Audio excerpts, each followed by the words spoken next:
आपका मेरे चैनल में स्वागत है। आज हम बात करेंगे, जब कोई मनुष्य की मृत्यु हो जाती है तब उसकी आत्मा 13 दिनों तक अपने घर में क्यों रहती है, वह 13 दिनों तक क्या करती है, मृत्यु के 13 दिनों तक मृतक के नाम का पिंडदान क्यों किया जाता है, यह पिंडदान करना क्यों जरूरी है, इसके बारे में आपको संपूर्ण माहिती प्रदान करूंगा। आत्मा जब पृथ्वी लोक में मनुष्य का अवतार धारण करती है, वैसे ही एक दिन उसे भी शरीर का मोह छोड़कर मृत्यु लोक की यात्रा करनी ही पड़ती है। जिस तरह से जीवन एक सत्य है, ठीक वैसे ही मृत्यु भी एक ऐसा ही सत्य है जिसे कोई जितना मर्जी जुटा ले, लेकिन इसे बदला नहीं जा सकता। कहने का अर्थ यह है कि जिसने भी इस पृथ्वी पर जन्म लिया है, उसे एक न एक दिन अपने प्राणों को त्यागना ही होता है। यही संसार के जीवन चक्र का नियम है।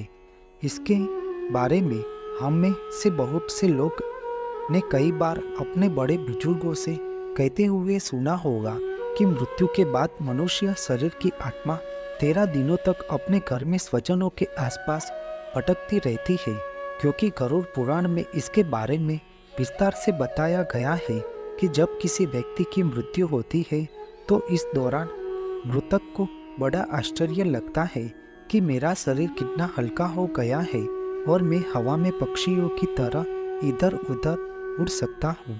स्थूल शरीर छोड़ने के बाद आत्मा अपने मृत शरीर के आसपास ही मंडराती रहती है। उसके शरीर के आसपास एकत्रित लोगों से वह कुछ कहना चाहता है, उसे संकेत भी देते हैं, लेकिन कोई उसकी सुनता नहीं है और वह हलबला उठता है और चिल्लाता हुआ रटता है, लेकिन वह यह सब क्रिया कर्म जरूर देखता है और सुनता भी है। मृत्यु के बाद भी कुछ इंद्रियों सतर्क रहती है। मृत आत्मा खुद को मृत नहीं मानकर अजीब से हरकत भी करता है।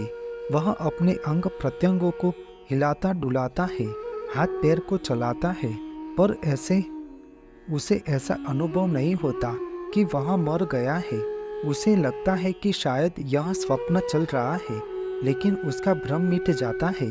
तब आत्मा अपने शरीर के अंदर प्रवेश करने की कोशिश करती है, लेकिन यमदूत के पास बंदिश होने के कारण वह मृत शरीर में प्रवेश नहीं कर पाती।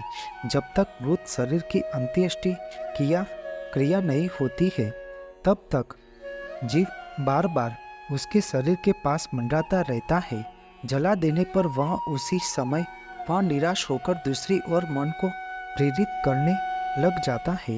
मृत्यु के दिन जब अंत्येष्टि क्रिया हो जाने के बाद यमराज के यमदूत उसे अपने साथ यमलोक ले जाते हैं, जहां उसके अच्छे और बुरे कर्मों का हिसाब होता है, और फिर 24 घंटे के अंदर यमदूत उस मनुष्य की आत्मा को वापस घर छोड़ जाते हैं।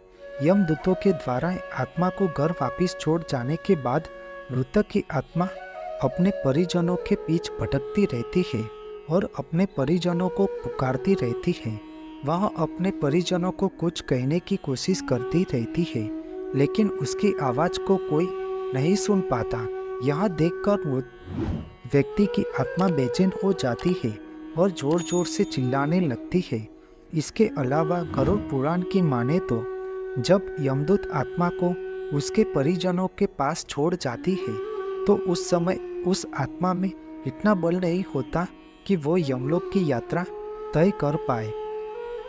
जब किसी का मृत्यु होता है, तब उसके नाम का 12 दिनों तक जो भी भोजन बने वह तीनों समय पहला भोग निकालना पड़ता है और उसे किसी प्राणी को खिलाना होता है, जैसे वह मृतात्मा भोजन ग्रहण कर सके। गरुड़ पुराण के अनुसार किसी भी मनुष्य के मृत्यु के बाद जो 12 दिनों तक उसके पीछे सत्कर्म किया जाता है, क्योंकि उस आत्मा का कल्याण हो। जो भी पिंडदान की विधि करते हैं, उससे मृतक आत्मा के विभिन्न अंगों की रचना होती है, और जो 11वें और 12वें दिन पिंडदान किया जाता है, उससे मृतक आत्मा रूपी शरीर का मांस और त्वचा का निर्माण होता है। और जब उसकी 13वें दिन 13वीं की जाती है, तो उस दिन मृतक के नाम का पिंडदान किया जाता है। उसी से ही वह यमलोक की यात्रा तय करते हैं। अर्थात मृत्यु के बाद मृतक के नाम का जो पिंडदान किया जाता है, उसी से ही आत्मा को मृत्युलोक से यमलोक तक यात्रा करने का बल मिलता है। इसलिए ही गरुड़ पुराण में बताया गया है, जब किसी मनुष्य की मृत्यु हो जाती है तो उसकी आत्मा 13 दिनों तक अपने परिजनों के पास घर में भटकती रहती है और उसके बाद आत्मा मृत्युलोक से यमलोक की ओर निकल पड़ती है, जिसे पूरा करने के लिए उसे 12 महीने योनि के 1 साल समय लगता है। इतना ही नहीं, मान्यता के अनुसार 13 दिनों तक मृतक के नाम का किया गया पिंडदान उसके 1 वर्ष के भोजन के समान होता है।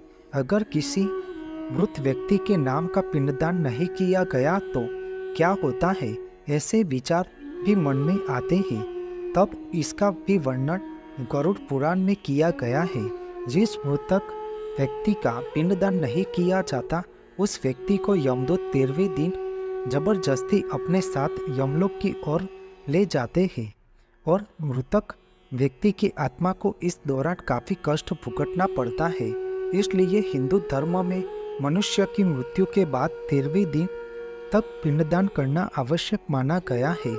इसके अलावा आपको बता दें कि 13वें दिन परिजनों के द्वारा मृतक व्यक्ति के नाम का जो मृत्यु भोज करवाया जाता है, अगर वह कर्ज लेकर किया जाए तो मृत व्यक्ति की आत्मा को शांति नहीं मिलती। समाज में ऐसे रीति रिवाज को नाबूद करना चाहिए। सबकी परिस्थिति तक एक समान नहीं होती।